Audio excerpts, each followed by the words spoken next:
All right, we're going to go ahead and get started. So, good morning or good afternoon, everyone. For those who don't know me, Gabe Mendez. Today, we're here with the Winner Circle Leadership Group, and we're going to be discussing some of the, obviously, the news that's been buzzing since Friday, since everyone found out, which is the NAR settlement, and we'll just recap on some of the bullet points and the importance of it, what it means.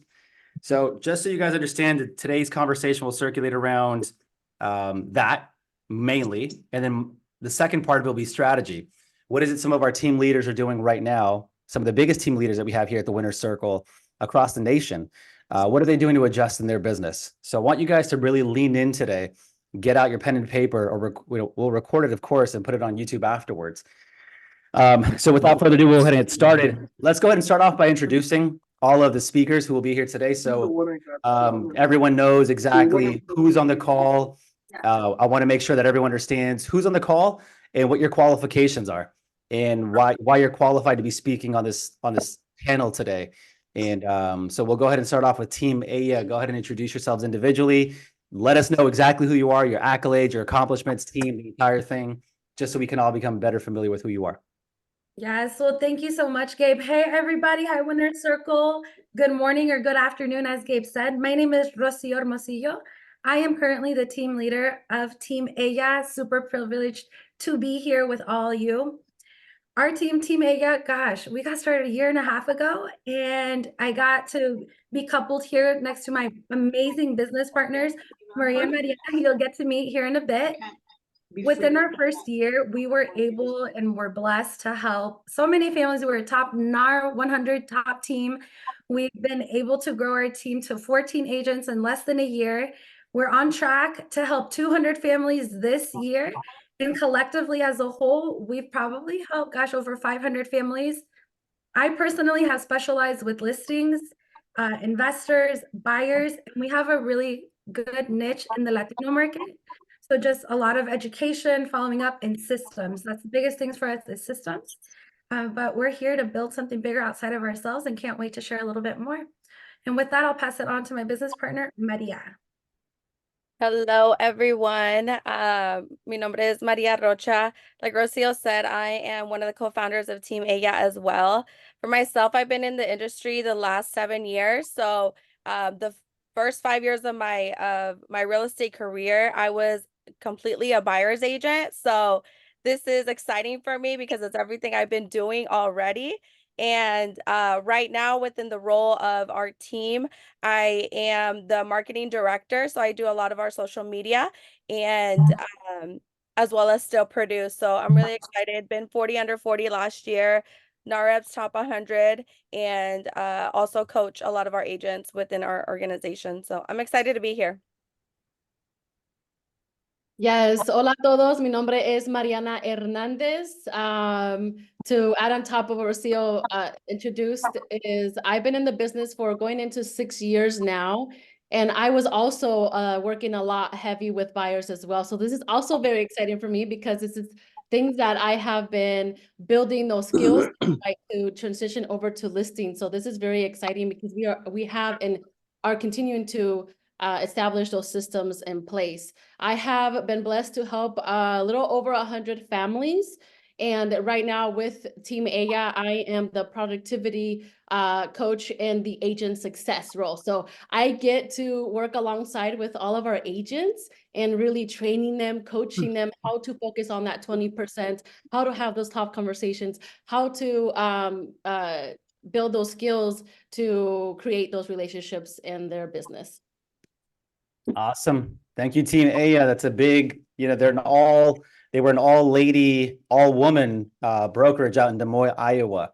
They're making big headlines, big splashes out there. I've seen them in news articles.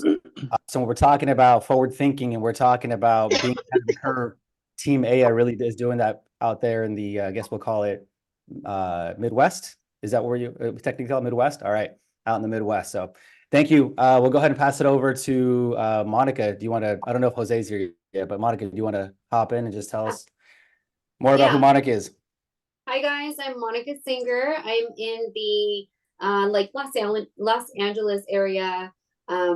I'm in Pasadena, if you guys are familiar with the area, but I've been in the business for about 7 years now. And some of you might know me from social media. I'm social media heavy. And a lot of people know me as like the influencer realtor. I do help a lot of makeup artists, YouTubers, TikTokers in the industry. And it's been an amazing ride. I have a small but mighty team of 6. And right now we are, actually we just started tracking our numbers. So this year, actually, that was like something huge and different for us. So we have been on track to close and open sales to be anywhere between like 8 and 12 million a month.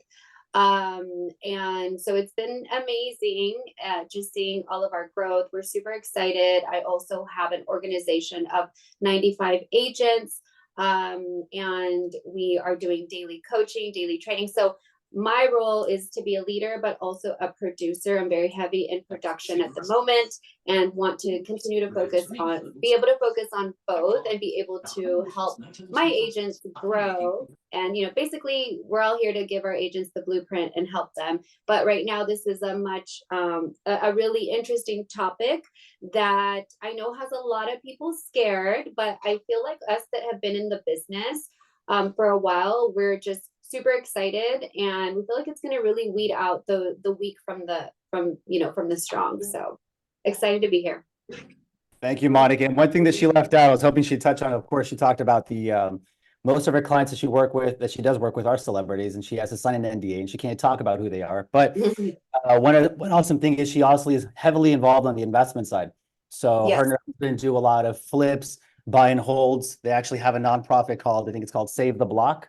Yes. And so we're talking about leading from the front, walking the walk. Monica's not only leading a big team of 90 something agents, but she's also out there flipping, buying and holding, selling real estate at a very high level. So thank you, Monica, for being here today.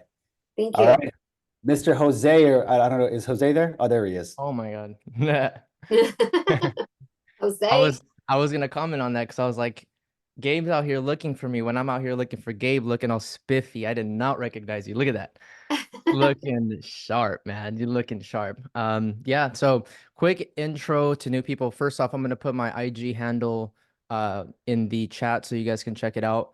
I post a lot of relative content with social media. I was very big with social media and attracting clients, and my business has now shifted to referrals, which is super important when it comes to this. You have a lot of people scared because of how to pitch a commission, but when you really focus on referrals, they already know your value. So that's something that we're working on with the team.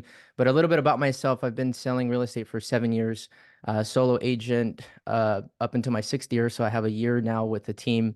I'm the team lead of 16. So it's total of 16, 14 agents, myself, and an admin. We closed 115 transactions last year. And then I was a bigger part of it, but the team is, picking up. It's, again, my first year with the team. And the thing that I focus on a lot that I feel like is going to bring a lot of value, especially with the community here, is I don't just focus on tactical information with the real estate market. I focus a lot on personal development. And I feel like when Monica talked about, there's a lot of people scared right now, those are a lot of the conversations that I'm getting is people are freaking out. They don't know what to do. And the fact that I focus heavily on personal development, it keeps people just straight focused. Anytime someone gets out of track with anything, real estate market, physical goals, mental goals, income goals, when you go, sideways, that's the problem. So you kind of need someone to keep you straight in line. And that's what I do with the team. So again, I bring a lot of value, over 400 transactions since I've started. 350 were mine. And then the rest of it were after the team. So that's a little bit about myself. Awesome, Jose. Thank you. And for those, like I said at the very beginning, my name is Gabe Mendez. I'm out here in San Diego. I run a small team of 3 agents. We have 3 of us in San Diego, 1 in Riverside. And over there, my 8-year career in sales, I have sold over 300 houses. With the team, we're probably close to 400 in those 8 years, which is in San Diego pretty impressive since it's one of the most competitive metropolitan cities out there. I Right now, I have the privilege of leading an organization of real estate agents, about 170 agents across the country. So privileged to be among some of the best leaders that are out there, building side by side and just working with all of them. Also, NAR rep ranked 50 and then 1% in San Diego for the last 4 consecutive years. All right, so we're just going to jump right into it. That's who the panel is. I wanted you guys to know who was on here, so you understood their qualifications and where they're coming from and why they have the authority to speak today. I think that's very important. So the itinerary, we're going to go ahead and recap some of the talking points from some of the changes that are taking place. And then afterwards, we're going to go right into the questions for all the team leaders on how they're adjusting and what they're doing in this market. So let's go ahead and recap on the, kind of the updated practice and kind of moving forward of what's happening from the NAR settlement. So as you guys know, the biggest thing is that buyer broker compensation of the MLS is no longer going to be offered. So that doesn't mean you can't figure out a creative way to do it, but you can no longer offer that on the MLS. A lot of people are like, oh, this is crazy, and it's already happening in different parts of the state of California.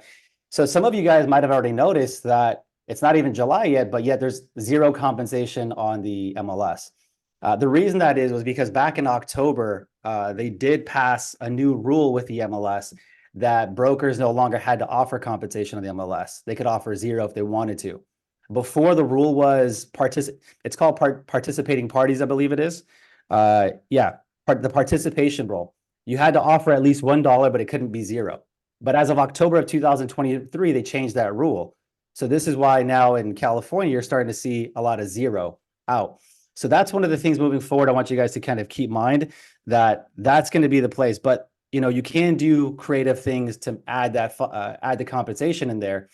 So we'll talk about that in a little bit too. One of the things is sellers can offer concession via the MLS. That could include buyer broker compensation, but this has to be asked for inside of the contract. So I'll say that one more time.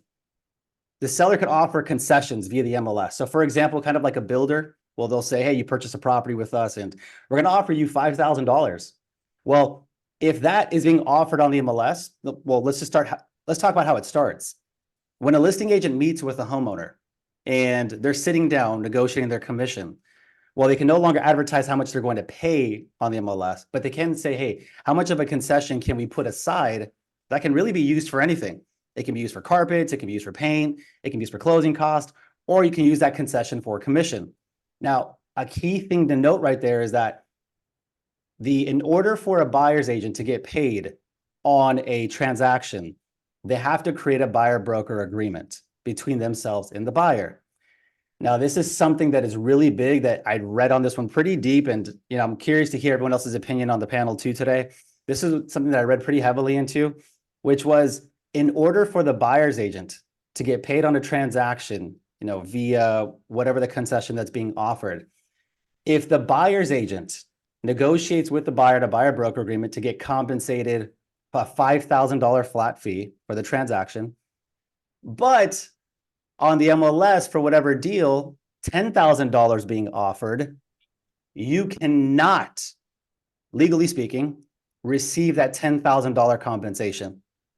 And you cannot go back and amend your buyer broker agreement to say $10,000. You actually only get paid that $5,000 that you agree to with the buyer in advance. So prior to showing any house, that when you go out there or working with any buyer, you must have a buyer broker agreement established, and you have to put whatever fee you want to get paid. But just remember, if you see a property out there that's offering more than whatever you negotiated with that buyer, then you're not able to receive it. You can't amend it. You can't say, oh, pay me outside. You can't do any of that. However, in the event, let's just say you do put in the buyer broker agreement, I want my buyer to pay me $25,000. And then you go see a listing that's offering $10,000. You can then reduce it. You just can't go up. And I don't know if anyone on the panel wants to add anything on that talking point. I thought that broker thing being removed and with the compensation and all that was pretty interesting. Where did you hear that? Because that is, I wouldn't put the $5,000. I'd rather pitch it a different way and tell, clients that this is a industry standard. Most of the time, sellers are the ones paying for it. If for some reason there's a property where that doesn't apply, then you go into the other option and you show them on the actual buyer broker agreement on 4D where it talks about accounting for payments, because they'll get a lot of questions, and I think we need to like really dive deep into that. It's that part that is a little bit new. If you agree to 5% flat fee or whatever, but there's more being compensated, I would assume that the seller covers the difference, but the buyer doesn't pay that amount, or the buyer, it's like a wash. You get me? Yeah, no. So That's yeah, go ahead. that's Oh, sorry. Sorry, Gabe. I was actually gonna say I did a lot of reading about it, and yeah, it's actually gonna work exactly like you mentioned. As you know, Gabe, I am learning a lot about real estate, but I stick to like the lending side of it. But because it's gonna apply to everyone, I've done a lot of reading, and it's exactly like you mentioned. Those laws are pretty similar already in place for years for lending, and it is exactly like what you mentioned. Whatever you disclose to your borrower is going to be what you collect legally, whether they pay for it or the seller pays for it. So if you end up saying, I'm gonna charge you 10,000, and then you find a property where there's a $30,000 commission, you still will not be able to collect the 30, only the 10. Or even if you tell them $1, they've also, I felt like one thing that was really important, because I've heard it so much in this market with real estate agents, where they say you don't have to worry about my services because the seller's gonna pay for it. So now they're saying that's a really big thing. If you say $1 or if you say free, then you will not be able to collect. You're supposed to do the work for free at that point. So you're right, you can go down, but they're not gonna allow any adjustments.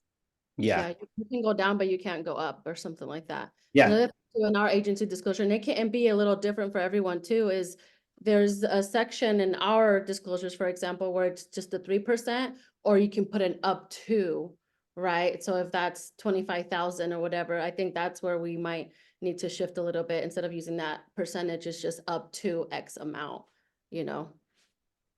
So just use common practice of whatever the standard is, of whatever your value is.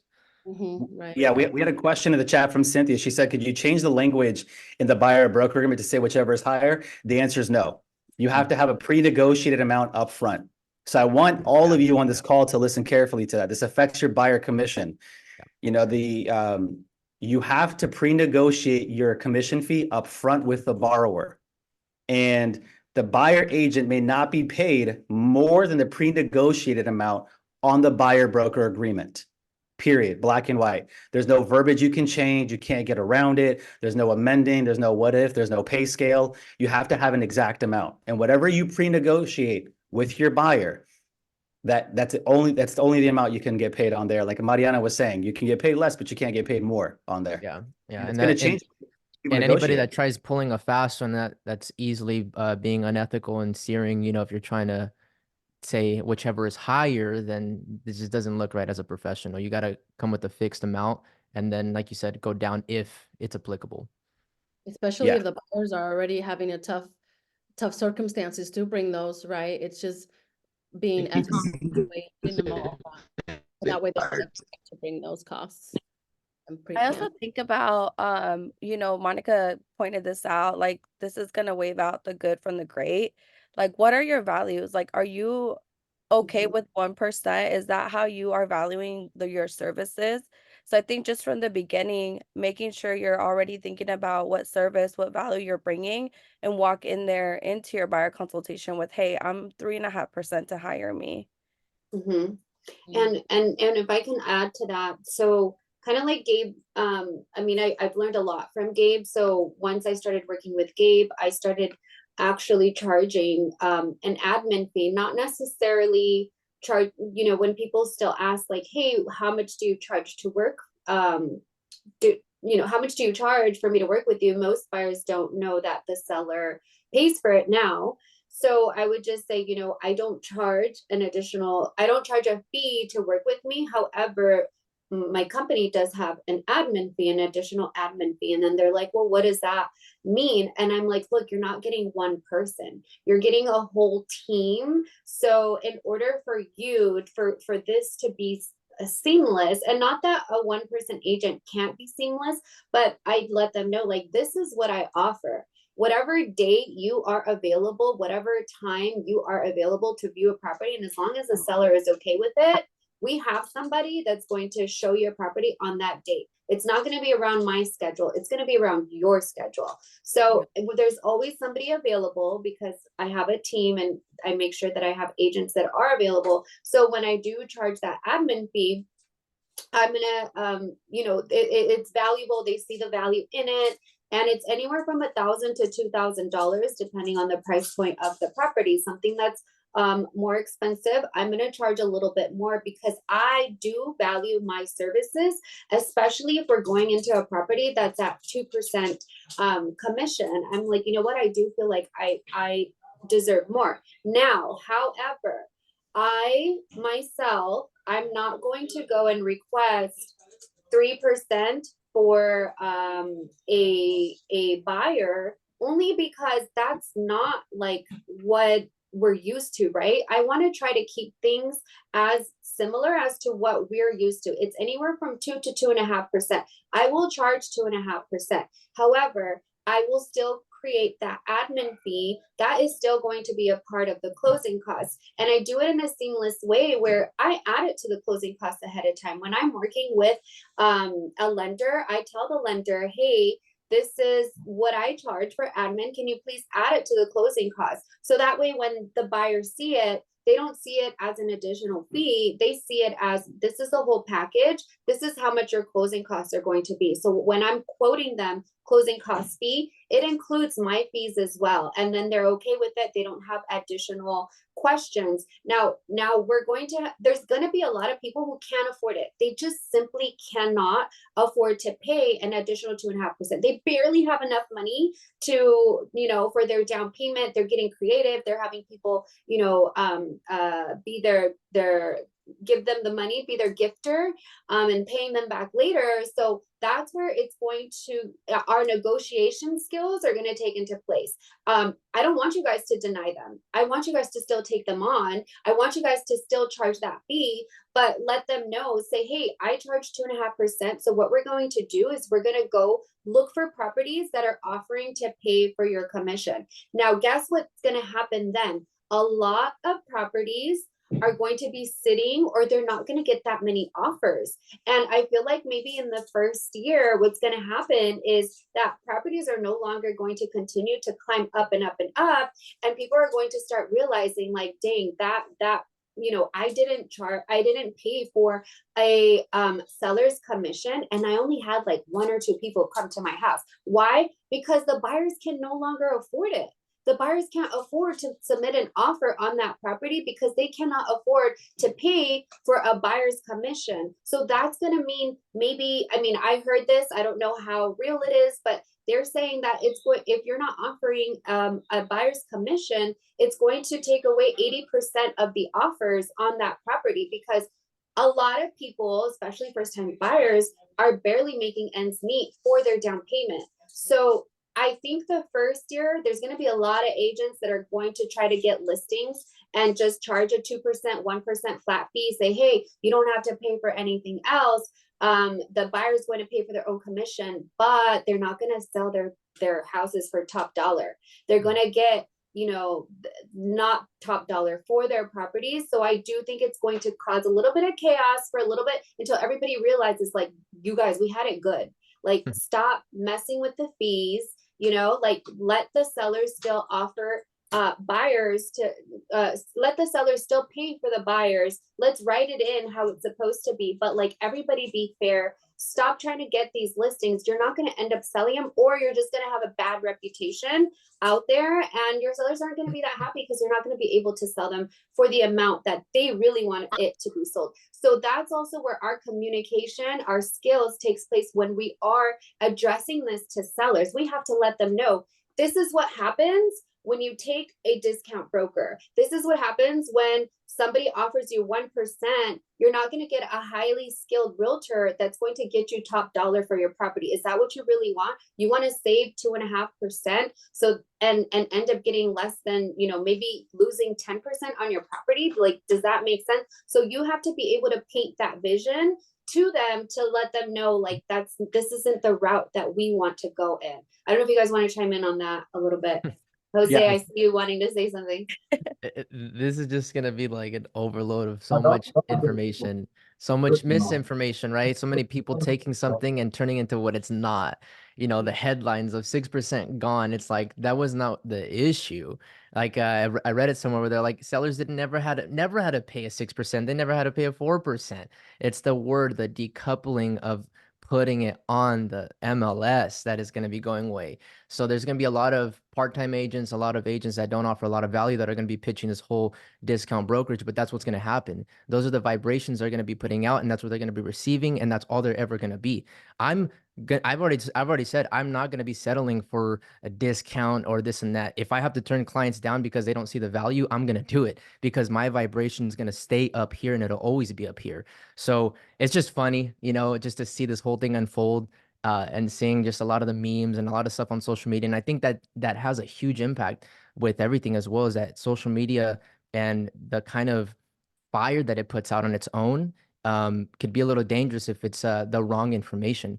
So us as professionals, again, have to put out there like what this really means. We have to communicate with our clients, and education is going to be the biggest thing. And if you're not educated or you know where to get the information or how to articulate the information, that's where the whole issue is going to be. So yeah, it's definitely going to weed out not just good from the great, but the okay from the great. Yeah. Because good might make it, but we'll see. I agree with that. I'm excited to negotiate with other professionals that do stay on the, you know, through this transition that we're going through, because we're going to be able to just negotiate like professionals, right? And stand out in that sense. One thing that as a team, we have been always working on is, and Rocio, maybe you can talk a little bit about on this, but just the client experience. And then also knowing your value, y'all. So agents, professionals, if you guys are not doing buyer consultations, if you guys are Mhm. not having those conversations, what Monica said, if you guys are not, showing your value, then you're just going to become an okay agent, and you're going to essentially just be a door opener, right? In a sense, on the buyer side of things. So that's one thing that, so we have a buyer consultation, and we also have like a seller consultation, almost like a timeline. If you guys kind of imagine that. And there's a part in the timeline, the buyer timeline, where we discuss about agency. So in that part in the agency, we ask the question, you know, do you know how a realtor works? Typically we get the answer no. So that's the opportunity for you to brag about what value you bring. You know, outside of showing you the best homes in the area, we negotiate on behalf of you. We review all the contracts you're signing so you can make a knowledgeable and educated decision. Rerun CMAs. We door knock to find houses for our buyers. We are prospecting day in and day out for you, because right now, you know, insert blank, you know, depending on how the market is there. And that's the opportunity where we also let them know, what are your business hours? You know, are you working 24 hours? Are you working Monday to Saturday, or whatever that is? And then also letting them know like, hey, at the end of this consultation, there is some documents that you will sign before you leave, so we can seal that relationship together, because you're hiring me. So implementing that, and we can probably send out like what that timeline looks like, but we have broken it down to 4 steps. The first step, the second phase, the third phase, the fourth phase. It's in that first phase that we go over that the agency agreement, and to have the opportunity to really shine and provide them the value. So if you guys are not doing that, it's a perfect opportunity right now to brush up on all those things for your business. So I want to thank you for sharing that, Mariana. And I want to touch on a couple of things that Monica said and then what you said as well. So to quickly recap with back to Monica Singer, you know, she was saying it's going to change the way that we basically do business. And, you know, we're going to have to communicate the importance of working with a seasoned buyer's agent. So in your listing presentations is what I heard Monica say. You have to learn right now how to articulate the importance of working with a seasoned professional buyer's agent. So when you're sitting at the table, knowing how to articulate that message and just say, hey, Mr. and Mrs. Homeowner, I understand you read the headlines and all that, this, that, and the other, but here's my recommendation. You know, you can offer no compensation.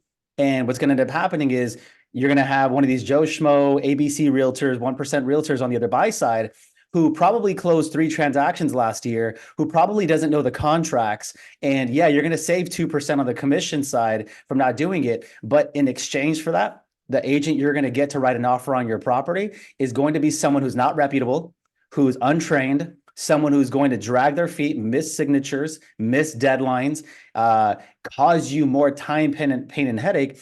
And versus, would you rather just pay 2% and actually hire someone who understands what they're doing? Someone who knows the contracts and the process, someone who knows how to manage expectations with the borrower so that the borrower doesn't think they can do this, that, and the other. And I know that's going to be part of the conversation. And listing agents who are out there that are listing heavy, you have to, right now is the time to change your listing presentation and to begin practicing that conversation, role playing, understanding what to say, because we have to make sure. I know for me on the listing side, I want to hear from the rest of you on the listing side. I love working with seasoned agents who know what they're doing. One of my agents, Juan, on my team, we've double-ended 3 of my last listings in the last 6 weeks. He brings the buyer. And I love working with him because I know that I can get his offer accepted and I can forget it. I can just walk away.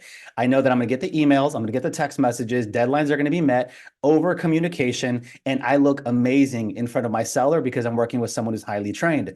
So that's going to be part of the conversation from what I heard with Monica. And the other thing too is on the Mariana, what you were talking about is knowing how to showcase your value on the buy side. And what I heard you say was you basically need to treat your buyers the same way you treat your sellers. You need to, if you have a listing presentation, you better have a buyer presentation. And when you were talking about some of the points in the presentation, you basically, what we're doing is we're educating the buyer on the process of what we do. So if you're thinking about, if you're out there and you're like, oh, I don't have a buyer presentation, articulate what it is that you do. Hey, these are the homes that we're going to be looking at. This is how often we're going to be working. This is how before we submit offers, these are the CMAs that we do, the negotiations that we do, and articulate that inside of a presentation. So like Mariana was saying, you're going to have to start treating buyers the same way that you treat your listings out there. Is that accurate, you guys? It's been even before this. 100%. Yes. Correct. And This is just highlighting it. Yeah. I want to emphasize. And the other thing how- that we're gonna emphasize, like, y'all, it's everything that you should have already been doing. That's So right. it's buyer consultations. If you weren't doing those, now you have to. If you were never getting exclusive signs, now you have to. If you were never talking to your buyers about your commission, now you will have to. So really think about that. If you right now in your business do not have either of those 3, those are the things you need to work on from now until July. Because from the other thing that I know, Gabe, and correct me if I'm wrong, is like everything is still, it's proposed, but it's not set. And if it is set, it's gonna start in July, correct? I do have a comment, or I do have something I want to add, because a lot of people on here may not be seasoned agents. So a seasoned agent can know their value. I have, again, 350, 400 transactions under my belt. That's a lot of value, a lot of knowledge, a lot of shit that I've been through. But what can a new agent do if they can look at themselves and say, well, I don't know my value? What suggestions would you give? Because I think that's something that's a big takeaway for a lot of people on here that are hearing that new agents are going to be wiped away. And, I don't want to just leave it at that. There was a quote that Lamighty said that no agent left behind. And I want to stress the importance of that. So what can you guys add to any newer agent that doesn't have the experience, that doesn't have the track record? So that's something that I was going to bring up. Can you guys hear me? Yep. Yes. Yeah. Okay, cool. So I, myself, Gabe, Jose, Aya team, like we are also, I know we're referral heavy, but we are also social media realtors, right? So we get a lot of business from social media. What I'm noticing is that a lot of new realtors are great at marketing. They're amazing. Their videos are awesome. Like they're doing, they're building up, they have tons and tons of followers. However, they can't close. They cannot close. They cannot close. One thing that I see in common from all of us is that we all started from the basics. We all started from door knocking, from cold calling, from script learning, from Mike Ferry. Like you as a realtor, as a new realtor, need to internalize those things. And you might hate door knocking and cold calling. However, that is going to sharpen your tools. That is going to sharpen the thing, the word. You're cutting out, Monica. Talking Sharpen your tools. about breaking the internet right there. Look at that. Take a screenshot of her right. No, can you hear me? Yeah, Yeah. maybe try turning off your camera Can for a you second. guys hear me? Yeah, maybe try turning off. Yeah, let me try. All right, there you go. Okay, can you guys hear me? Clearly. Yes, look at that. Can you We got IT Okay, in the sorry. building. Okay, sorry guys, I'm on my way. If you guys, I posted something this morning. I'm like heavy on my fitness right now, so I'm on my way to go run 6 miles. But so what I was saying is, you know, you need to sharpen those tools. You need to learn how to communicate. You need to memorize your scripts inside and out, because when you are in that opportunity of speaking to someone, whether it's a Hey, All right. Monica, still cutting Monica, out. we'll get back to Monica. We're losing you. It's chopping out again. We'll just get back to you in a bit. I want to go ahead and jump over to a next point right here while we're in the transition portion. And then once we get Monica back on, we'll allow her to finish that statement. girl or someone from Instagram going at and it. make them feel all warm and fuzzy, and you need to deliver. That's how you're gonna get. Oh, all right. Yeah. Monica, you're cutting out again, but we'll bring you, as soon as your connection's stable, we'll have you back on right now. Next point right here, I want to touch on, because we're coming to the top of the hour. We have about 15 minutes left. So another big thing that came out during this lawsuit with the settlement here, one of the big changes that are going to be taking place will be agents may not offer their services as free unless there are no financial compensation from any source. This is a huge one. I want you guys to listen to this carefully. Back prior to this, buyer's agents, one of the biggest messages they would say on social media, on their signs, on their presentations, they would say they would list their services as free. I would do the same thing. I would say our services are free 99, no charge to the buyer. But now that's no longer the case. If you get caught marketing your services for free, you are not allowed to receive compensation from anyone for the transaction. Period. You cannot receive compensation from the seller, even if they agree to pay 2%. You cannot receive compensation from the borrower, nothing from the lender, of course, or title, of course. So if you market your services as free right now, you have to go back to all your marketing pieces and change everything and remove that language. Because I promise you this, in my opinion, there will be a lot of agents that are out there looking for that mistake. And if they see you get compensated and they see that you market it free, because it's already such a tough market, I do believe you're going to have a lot of agents out there calling people out and say, hey, they're marketing themselves as a free agent right now, yet they got paid on this transaction, and they'll report you to the Department of Real Estate. So free services are no longer allowed to be marketed. Any thoughts on that, team? Yeah. Hey, Gabe. So we've been actually pivoting from that word for some time. I would say probably a past couple of years, for the same reason that there was some confusion to the public. So what we say instead, it's a complimentary consultation versus anything that's free. Then when we have that consultation, that's where we actually share how much we charge for our services. And we don't say, we don't tell them that the seller is going to pay for our commission. We say traditionally, as of right now, in our industry, they cover for a majority of our commission, but it's not guaranteed. So whatever isn't applied, you would be responsible for it. And I can help you how to negotiate that. The free word can be interpreted as like a blanket statement is what you're saying, versus the consultation is complimentary, but then we'll go and move forward after that. Yeah. So I think it's that people misunderstand or mislabel the word free, and they're like, well, everything's free. And then they see a couple other TikTok videos or Instagram videos of people saying free, and that's what they assume. So yeah, making it very clear. Oh, sorry, Jose. I was just going to add a little bit too. If you're a new agent, like one of the things I did when I was new, because there was a lot of change and I didn't know what, like you don't know what you don't know. Literally find your community, find a mentor that's already doing this. That was what I think we are set up so well.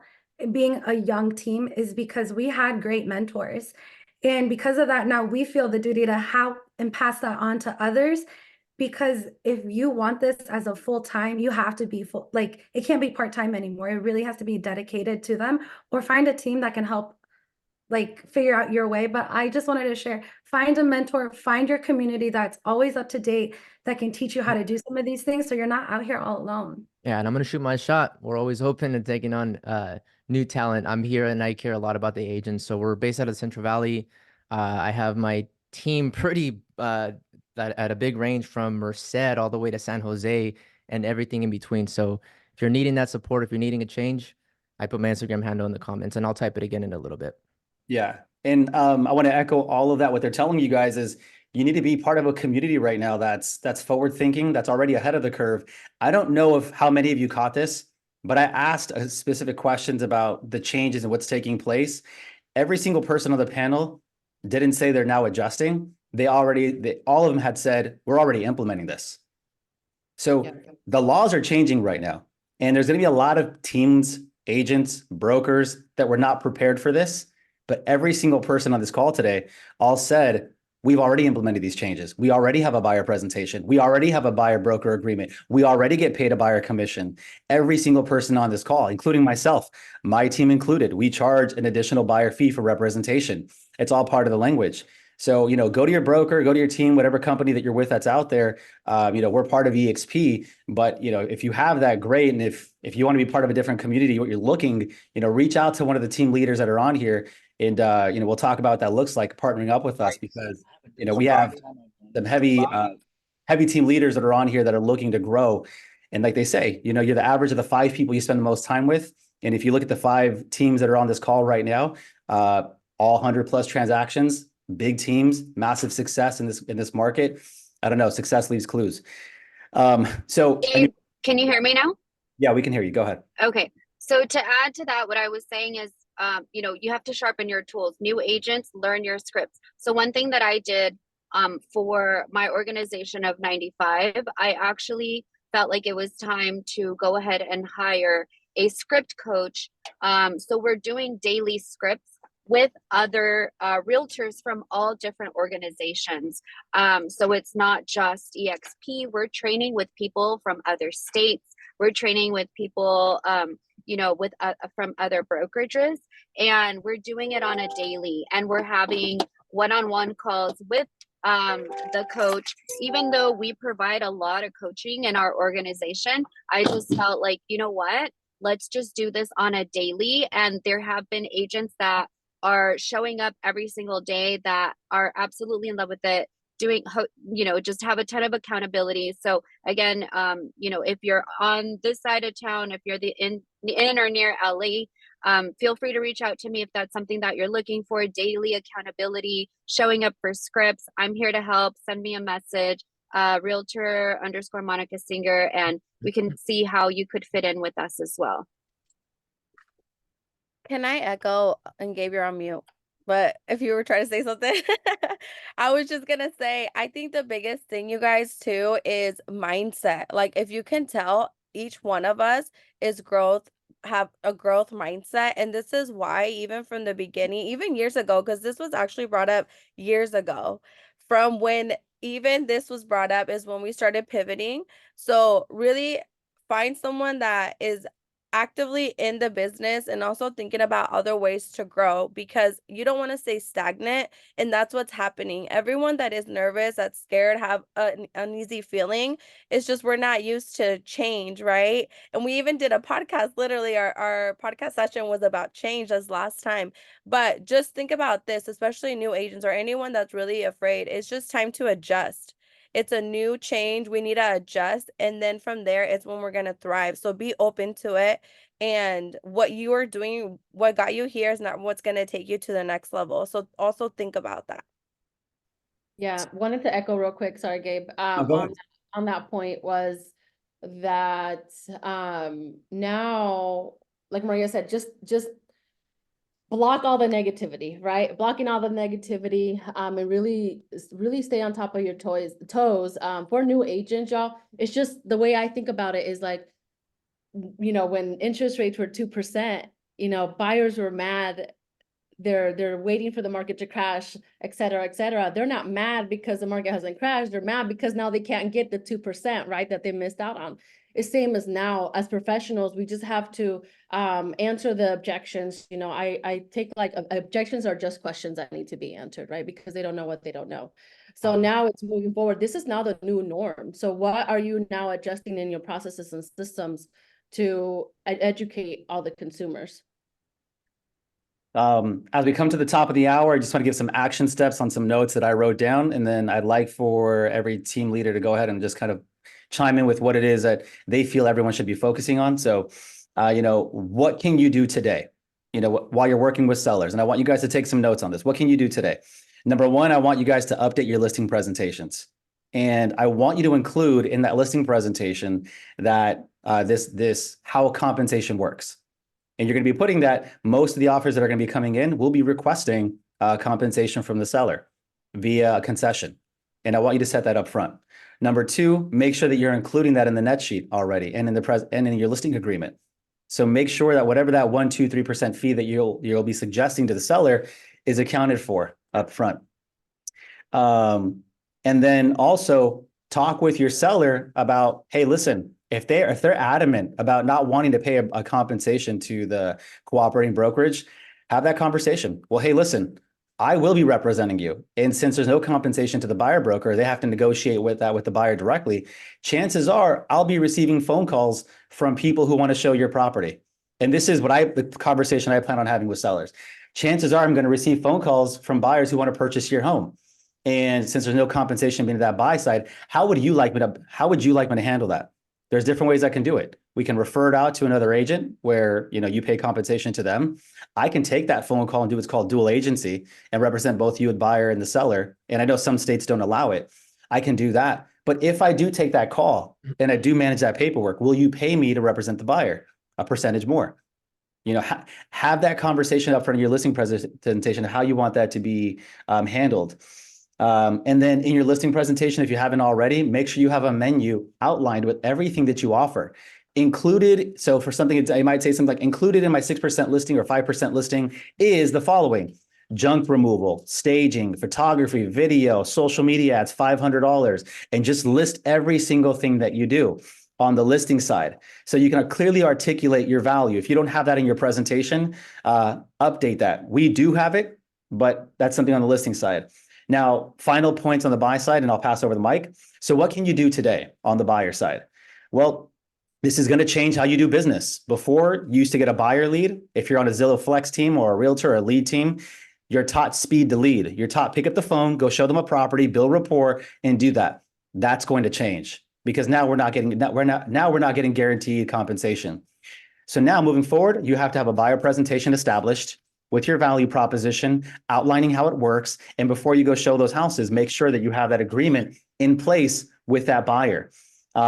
Make sure your services are clearly outlined on your social media, your website. Just like the listing presentation, outline everything you do. I respond 7 days a week. One big thing on the buy side, I want you guys to listen to this one carefully. On the listing side, we talk heavily about my list to sales price, my average days on market. Now, guess what? On the buy side, start getting really good at advertising your offer acceptance ratio. How many deals do you close once you get them into contract? How many buyers did you help? What was the average amount of concessions that you negotiated on the buyer side for the entire year? Hey guys, it's the end of March. I'm proud to announce I helped 5 buyers get their offer accepted. We negotiated a total of $45,000 in concessions back to the buyer. We wrote 20 offers and we got, and out of the 20 we wrote, we got 10 of them accepted. We have a 50% acceptance ratio in the month of April. You have to start articulating your value and why you're better than everyone else. I'll end with that on my end, and then team leads, go ahead. Final thoughts before we wrap up. We have about 4 minutes left. I'll let someone else chime in. Just real quick, I just wanted to share, I dropped the script that we're using in the chat. So please use that, make a copy, download it, and adjust as needed. But that's something that we wanted to provide to everyone today. I guess I'll add something. If you've been in the business for a year or two or whatever, make sure that you backtrack and document everything from the beginning. That's something that I think I messed up on, is I never documented anything, and now I'm having to backtrack 7 years of past clients, 7 years of stuff. Like, there's so many things that you can do with all of your stats. Like Gabe said, what I'm doing is we have our CRM that tracks everything. And it's in a Trello board style where it's offers sent, offers accepted, offers rejected. And we're using that to show this is how many offers we're getting accepted for how many offers we send out. So tracking that one number, and that's one just example, is super important, but you need to have a way to track it. So just track all of your numbers and know the numbers also of the competition. That's going to be super big, is know that whoever's out there selling, are they actually producing or not? You need to know agents' production numbers. So be a little bit of an FBI agent, do some digging. Jose, I was just going to share. Oh, go ahead, Stephanie. Oh, well, once we're all done, I just wanted to see if we can kind of, just before we end the call, if we can just kind of like wrap up a conclusion as to like when we're meeting with random homeowners and they ask us, what are your thoughts, or what is going on with the new agent compensation? Like, how can we have a short wrap up conversation with a homeowner before going into like the listing presentation? Or like, let's just say if it's not a listing presentation, but just like a little brief, Like something that we can say. word, yeah. So like a word track. Yeah. So does anyone have, if a seller asks one of the realtors on the call today, I heard 6% is gone. I heard I don't have to pay agents anymore. You know, anyone could open the mic. How do you handle that conversation today if someone comes up to you and says that? I would word it, and I wrote that one down. I put, if a seller asks you about the reduced commission over the phone, let them know that you have options, but that you're going to go over the options in person. And then you can tell them this is what someone can offer you, but this is what you're going to be losing, and provide those options instead of a straight answer. That could be a tactical approach. I agree. We say, hey, our commission is negotiable. However, you are in your right to look at all your options. So, hey, before you make a commitment, would you be open meeting with me for 30 to 45 minutes? And that's where you chime in your value proposition. I love that. And then the thing that I would say, Stephanie, right now, if I got a phone call and someone asked that, I would just say that, hey, Mr. Mrs. Seller, it's a great question. As you know, commissions have always been negotiable in real estate.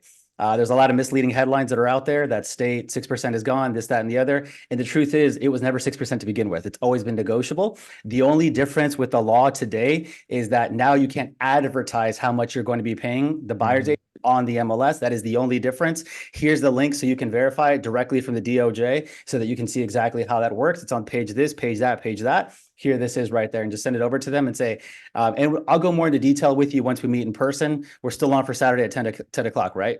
And then just boom, redirect it, frame it. Yes, I want to emphasize exactly what you said, Gabe, because I feel like that's important. It's already stuff that we should have been doing, and I think that's what the public doesn't understand. So it's just, if you are unsure about that, go back to your contracts that you're having your clients sign, read through those, and make sure you're an expert in that. The last things I want to say is, we are in some interesting times, you guys, but it's going to be okay. Things have to change to make a difference. So it's just, there's two things we can control, and that's our mindset and our actions.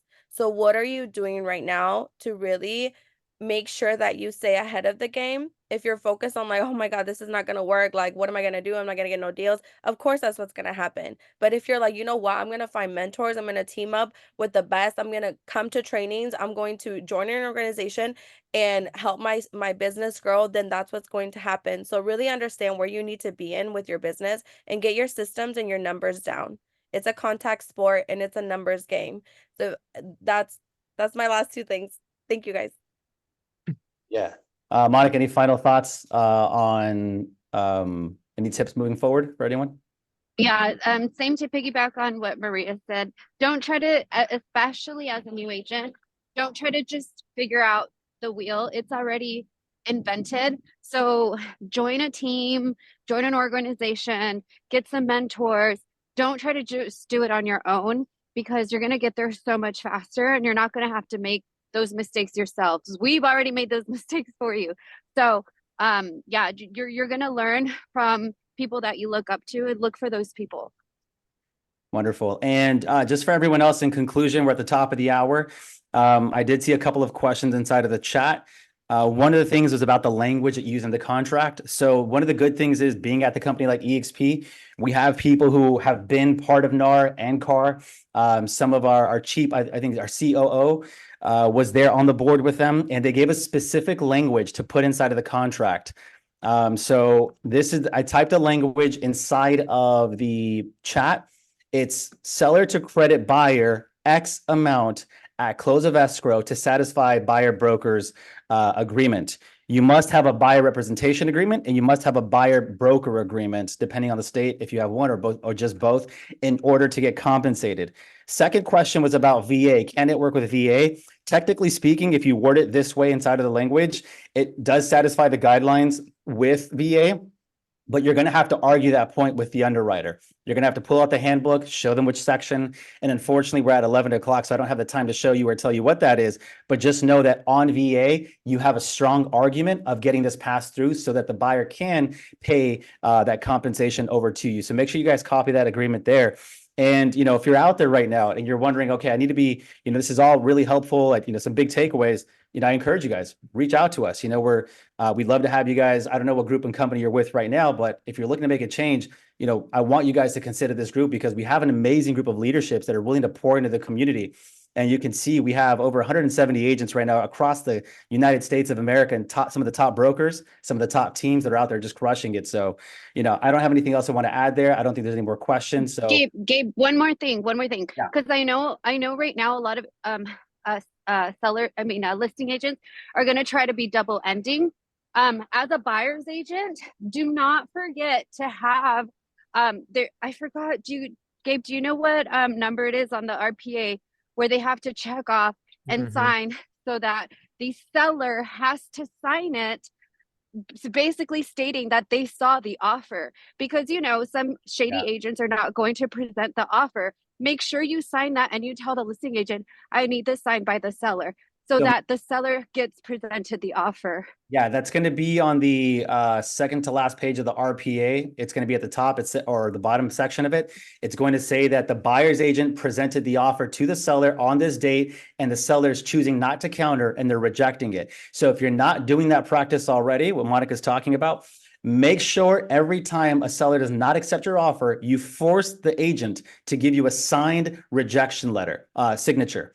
And if they're doing it via DocuSign, you are legally obligated to request a copy of the DocuSign receipt, so you know which email it was sent to and when it was sent to them. And that's something that we do in practice all the time. Last question for everyone. And this can even, I'm assuming that this could even apply on the listing side to cover yourself from any kind of liability. When representing a seller, make sure to have rejection of offer, presentation of offer. So it's on both of them too. Love that. Hey, just drop in the chat really quick. Was this helpful for everyone? Was this helpful to hear from some of the top team leaders, everyone? And the chat on fire. And if it was helpful, I got a private message from someone. They had a recommendation. Would you guys like to see how some of these team leaders have their buyer presentation set up? Would you like to have a training specifically? I don't know. What do you guys think? Having a training specifically on buyer presentations, having a training on listing presentations moving forward, so that we can equip the winner circle with all the tools they need? I think the answer is very clear. Yes. Yes. Okay, so perfect. Yeah. Awesome, everyone. Well, hey, we're at the top of the hour. We want to respect everyone's time there. If you guys have any questions, reach out to the team leaders. Otherwise, Team Aya, Monica, Jose, thank you guys for your time today. Thank you, Thanks, everyone. Bye, guys. Okay. Bye. Bye.